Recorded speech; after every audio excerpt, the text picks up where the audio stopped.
आज हम एक बहुत ही कमाल की बल्कि कहूँ तो डरावनी कहानी को समझने की कोशिश करेंगे। हम इसे सिर्फ सुनेंगे नहीं बल्कि ये देखेंगे कि कैसे ये कहानी खामोशी से शुरू होकर एक चीख तक पहुंचती है और डर का जाल बुनती है।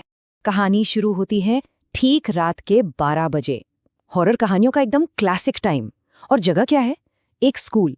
एक ऐसी जगह जिसे इस वक्त एकदम एकदम खामोश होना चाहिए, है ना? अच्छा, तो अब इस बात पर जरा गौर करते हैं। यही वो एक सवाल है जो हमें और कहानी के अकेले किरदार को अपनी तरफ खींच लेता है।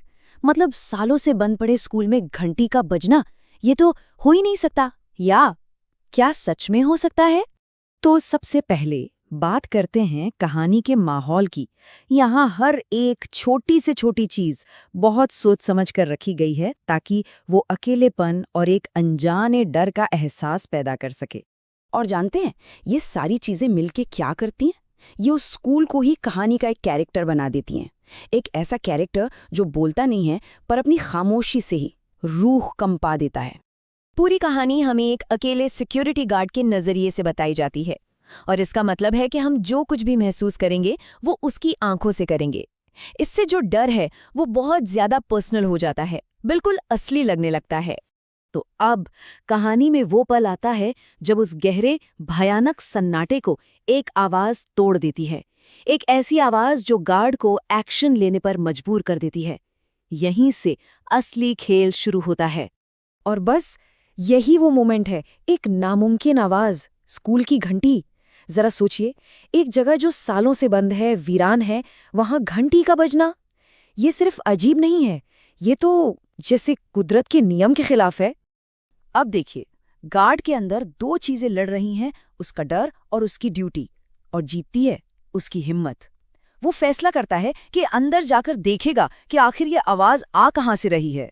यहाँ कहानी का जो राइटर है वो बहुत स्मार्ट काम करता है। डर को एक साथ नहीं दिखाता, पहले घंटी और अब बच्चों की हल्की हल्की आवाजें। ये आवाजें उस गार्ड को चुंबक की तरह स्कूल के और अंदर खींच रही हैं। और अब हम पहुंचते हैं कहानी के क्लाइमैक्स पर, वो पल जब पता चलता है कि ये सब हो क्यों रहा है, और ये खुलासा बेहद खौफनाक है।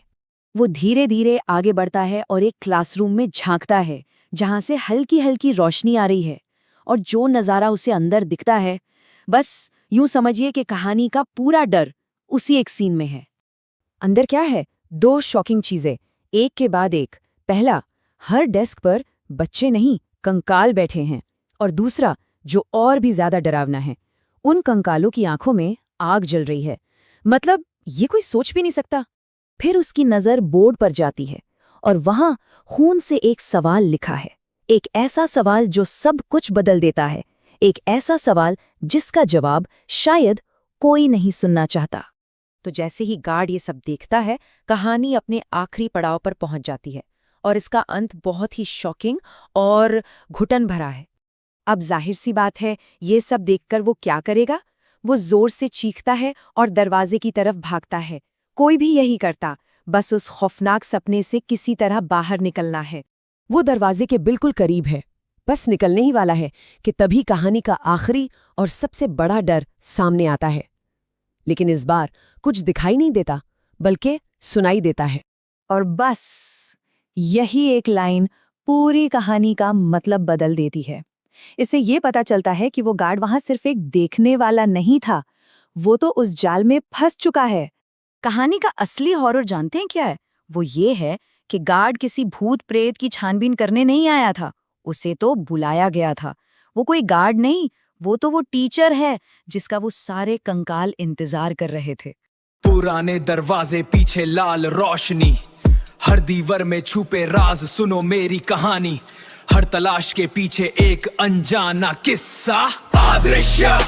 हर राज के पीछे किस्सा, अदृश्य। ये है अदृश्य, अदृश्य। हर राज के पीछे किस्सा, अदृश्य। डर का है ये हिस्सा।